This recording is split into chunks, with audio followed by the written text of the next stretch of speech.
milubad niya board member unya na. Basta kay ang akong tip giingon na nako ninyo, gusto lang nako nga kamo mismo ang makabantay.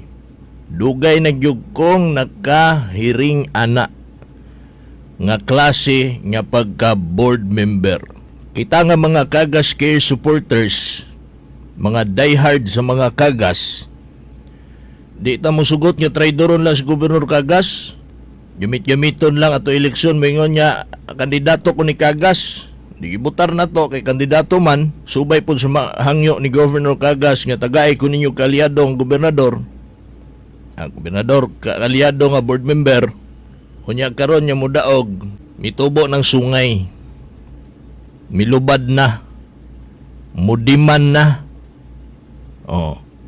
Para unsa man idiman ninyo nga COVID crisis man ta karon, igahin na ninyo sa katawhan. Pag-focus mo para sa katawhan, ayaw mo diman-diman diha.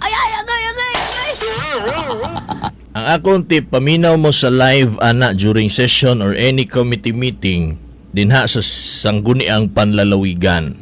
Maunay papil sa itong mga board members tungod kay walay mahimo si Governor Kagas kung unsa man niya mga kaayuhan para aning COVID-19 kung ang mga board members pamulitikahon nila na sila'y gusto, personal nga interes, pwede nila na dugay-dugayon, dugay kay mo aksyon, pwede kay na nila himuon. Nakasalalay sa ilahan na kanang budget anang ato ang relief goods, nakasalalay sa ilahan ng mga board members kung ilan ang dugay-dugayon, naaran na nila. Kanya mosugot ka Davao del Sur, kita gutom kay ta, ilaha dugay-dugayon nila. Tungod anang ilahang gustong mahitabo nga para man lang sa ilahang kaugalingo interes na. Di man na magkaayos pobre, di man na kaayos katawhan sa Davao del Sur, labi na yung pandemic. Ilabi na ining pandemic. Tanawan ninyo, o niya, naanay mga nag-text sa kuha, naiuban ni Haom, naiuban wala. Naiuban nakagets kung kinsa, napoy uban para sa ilaha, mauna, pero sa kuha dili. Lahi-lahi tagpanlantaw. Kaysa tong murag nilubad, yung murag hinumulan niya nilubad na ni Maho. Kaysa tong mga traidor, kaysa tong nagpagamit-gamit lang, sakay lang sa barko sa mga Kagas, kay para inigdaog, pwede na mag-iya. Pwede na maghimog iyahang dalan. Para mudaog lang, magpalinya. Magpasuporta sa mga Kagas. O niya inig mudaog, musungag na sa mga Kagas. Mura na bagyog unsay abilidad. Mura na bagyog makatabang o nakatabang sa katawhan sa distrito nga ilang representahan dinhi sa Davao del Sur. Kinsa man niya board member ang nakatabang ninyo. Kinsa man niya mga board member ang tan-aw ninyo, wa man gyud ni na-contribute, oy, di man gyud ni kamaone. Ni daog man lang ni kay kwarta. Mi daog man ni kay nagpaluoy-luoy. Midaog raman ni kay nagpalinya sa mga Kagas. Kung may na-contribute ani sa Davao del Sur, tanawa ninyo. I-text ko ninyo kay mutubag man po kung nagkasinabot na Brad, ma'am. Parihas gyud ang observation. Maog yun na sila. Ana ha, ang atong tip ha, himuon na to, bantayan na to ni monitoro na to na sila.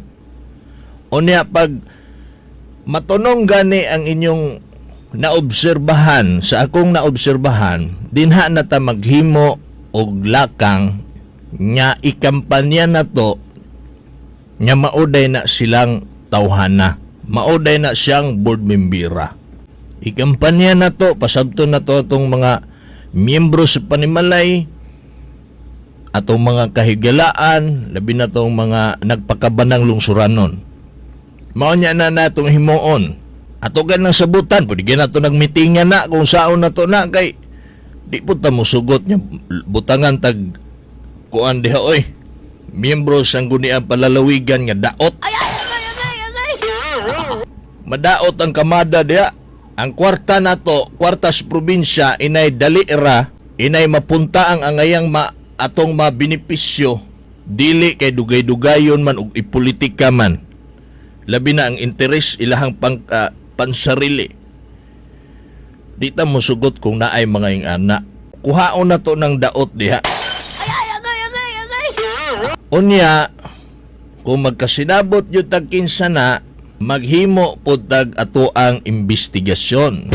Imbestigahan nato ng iyahang trabaho. Okay? Una natong himuon, dirita mag-una ta sa ilahang mga job orders.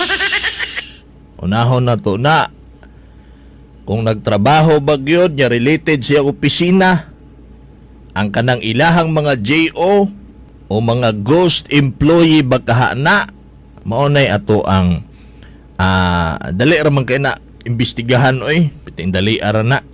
Tanahon pud nato, ha? Kung nabagyo ni sila mga kabuang, nabagyo ni sila mga anomalya nga gihimo gamit ang kwarta sa gobyerno, nagpahimulos og taman. Maunay ato unya iyag-iyag. Nana ko'y mga partial nga mga ebidensya nga dungaganan kay para pag-abot sa panahon natay mga papilis, maunya na atong iyag-iyag. Bisag JO lang nga kanang halimbawa lang na sila'y pulo ka mga job order. Sige, halimbawa lang. Muswildo gud ng job order og siguro 7,000, butan na tog 7,000 ang bulan. O niya, na sila'y pulo ka job order, ibutan na to. Ang nagtrabaho ana, duha lang.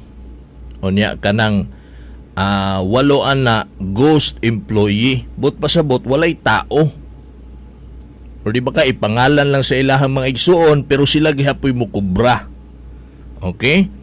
So, ang 8 ana, kay duha lang ang nagtrabaho, halimbawa, ang nag-uban-uban sa ilahan, mabilin sa opisina, ang 8 ni ana ka mga ghost employee, ng mga job order, nga ang nagbayad ang gobyerno, kwartas katawhan, doon na sila'y 56,000 kada bulan sa 8 ka mga job order nga mga ghost employee.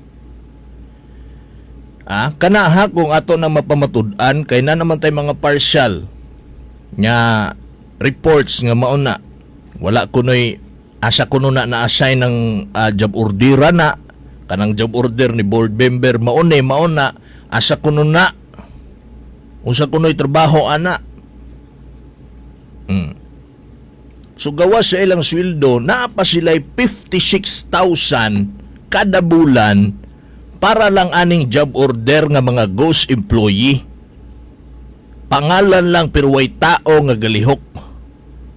Walay tao nga gatrabaho. 56,000 kwarta na to na mga suking tigpaminaw. Musugot rata na. Of course not. So unsay atong himuon? Pag mapamatod-an na to na, pwede pa na nato sila magkasuhan, di ba? Diha na ta magpatabang sa itong mga abogado. Mauna na sila atong himuon. Traidor man, nagmalinis man, mura magkinsang tarunga. Adi, ipabuhagay na itong iyang baho, di ba?